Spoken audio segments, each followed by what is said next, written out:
Okay, hi, I'm Rob Gibson. We're at Gibson's Photographic Studio in Gettysburg, Pennsylvania. Today we're going to show you how to make a tintype photograph using all original 1860s equipment and the same chemistry that was used back in the 1800s. Now the first step is to coat the plate with something called collodion. Now this isn't something you can go pick up at Walmart. It's something you have to make from scratch. All my chemistry we get from chemical supply houses. We then have to mix them all. And in the case of the collodion here, this has to actually ripen for about 2 or 3 weeks before it's ready to use. Now what I've done is coated this plate, and you can see how I carefully did that so that there was no waves across the plate, and we didn't waste any of it either.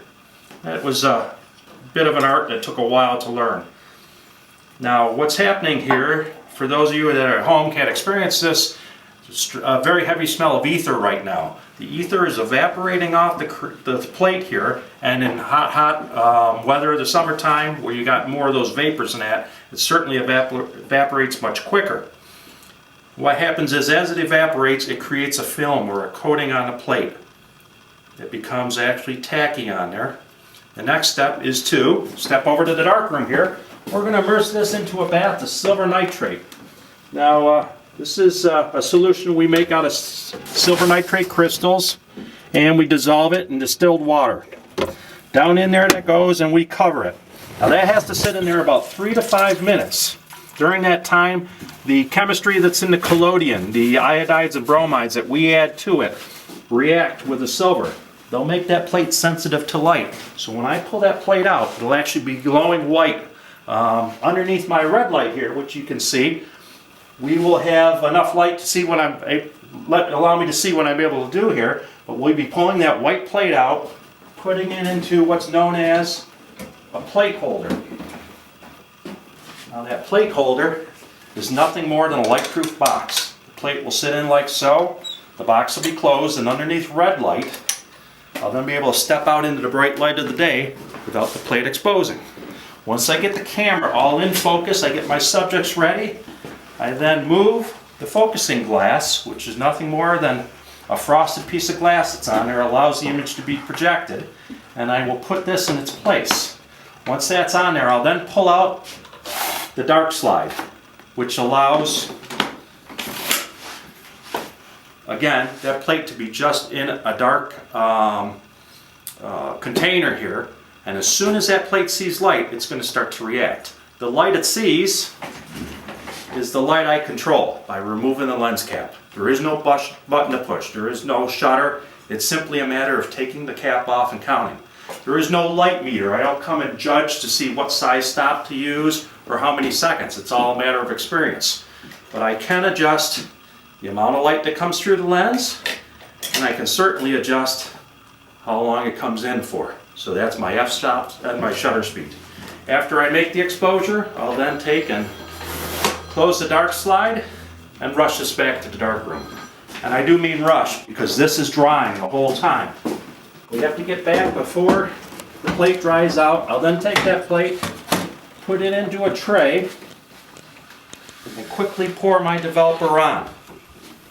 Once it's saturated with the development, within seconds, I'll start to see details of the photograph I took. The first thing is going to be the lightest color items that are in that photograph. Maybe a light blue pair of trousers, something white in the picture would come up first. As I continue to develop this, the various shades of gray will come through till finally we start to see details in the dark area. When I can start to see folds in a dark Union uniform, I know it's time to stop development. And that's as simple as pouring water on it.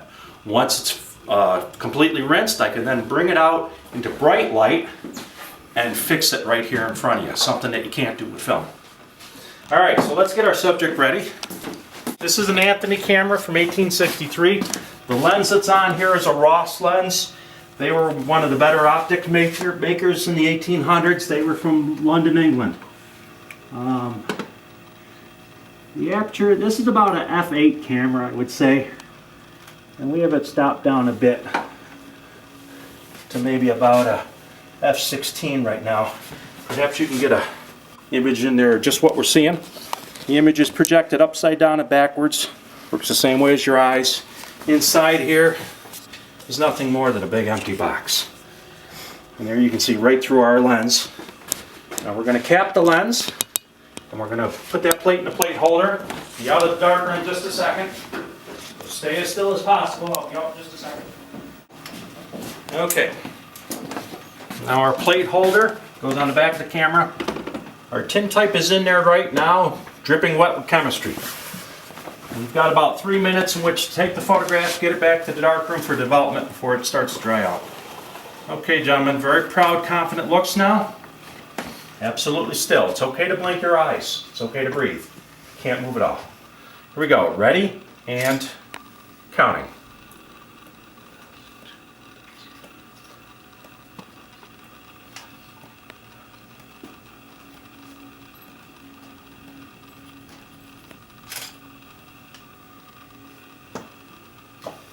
Okay, that exposure was 15 seconds. You can move. That's the longest one I've seen you do. As we get more light in the summer, the exposure times come down, but still being indoors, we very seldom shoot below 10 seconds. Okay, you may be able to squeeze in here with me while I develop this. There you go, come on right in. Okay. Now you're getting behind the curtain here, so. Alright, I'm going to be developing right down in here. Now, here's our plate. Notice that is glowing white. Still sensitive from the silver nitrate. The next step is to pour on our developer. Now, within seconds, we'll start to see the lightest parts of the image come up. And here they are. We can see their outlines. You see the column over here. A little more developer. And we're going to let that intensify just a little bit more. We're going to kill some of this white here. And there. Okay, that image is fully developed. Now it's important we get all the traces of developer off it before we get it out into the sunlight. Or else it would continue to act upon the plate.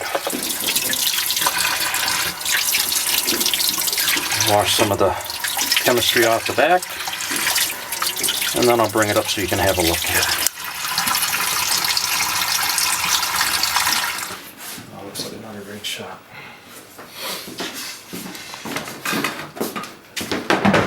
You guys want to watch this? Yeah, you guys didn't see this before, you should.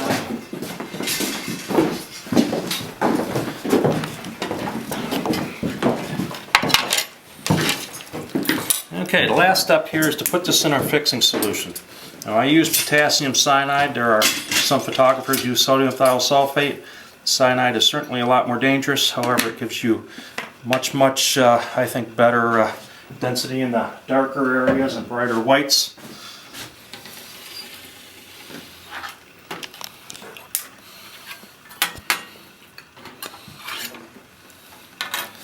We just simply lower the plate in and let Mother Nature do the rest here.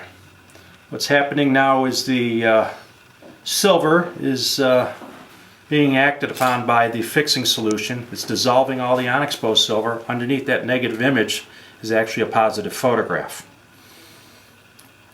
To me, this is something I never tire of. Taking thousands of photographs, I still just love to see that image come up, and it truly is time travel. The closest you can get to living back in the 1800s.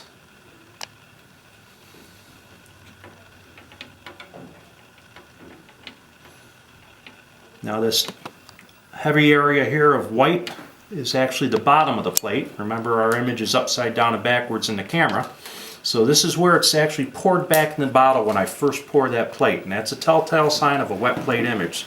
So you'll usually always see that in something from the Civil War era. As you get up into 1880s, 1890s technology, they start using something called dry plate. You'll see it on glass plate negatives, and you'll also see it on tintypes of the era, where the plate is coated much more evenly. That's because it was done in a factory. And it was a huge advantage for the photographer that he didn't have to make all these chemicals, he didn't have to bring them along with him every time he took a photograph, and he didn't have to coat the plates. It was something that could be done, like I said, and purchased ahead of time. The other thing too is the the plates became much more reliable, where they could actually, they knew the speed of what the plates were, and they could adjust their shutter speed and their f-stops for it. Where back in the Civil War days, it was quite a bit different, where everybody had their own formula, and some guys were very good at this, and some guys were total hacks. And those ones that were really bad photographs are some of the really bad ones we see in antique stores today, or in many cases they didn't even survive. So we're just going to finish chasing this white out of the top of the plate here, and then we're going to immerse this back into our water. Now the next step is to dry the plate. Right now I've got a plate drying. Let's take a look in the drying box here. This is one we shot just a little while ago, and you can see how bright white that plate is. Actually a little bit too white, a little bit too bright there for the eye. All that plate has done is dried. All the water has gone out of the emulsion now, and that plate is very delicate on there. I could actually scratch my finger right across there and leave a mark on there for good.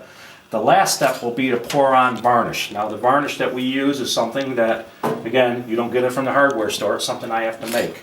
It's gum sandarac, which comes from a tree, usually down in South America. Comes as a resin. We have to dissolve that in 190 proof alcohol. We add a couple other little things in there to brighten it up and to give it flexibility.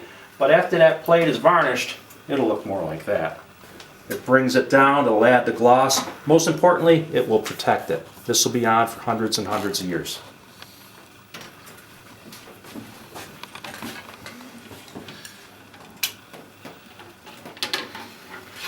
Okay. There we are.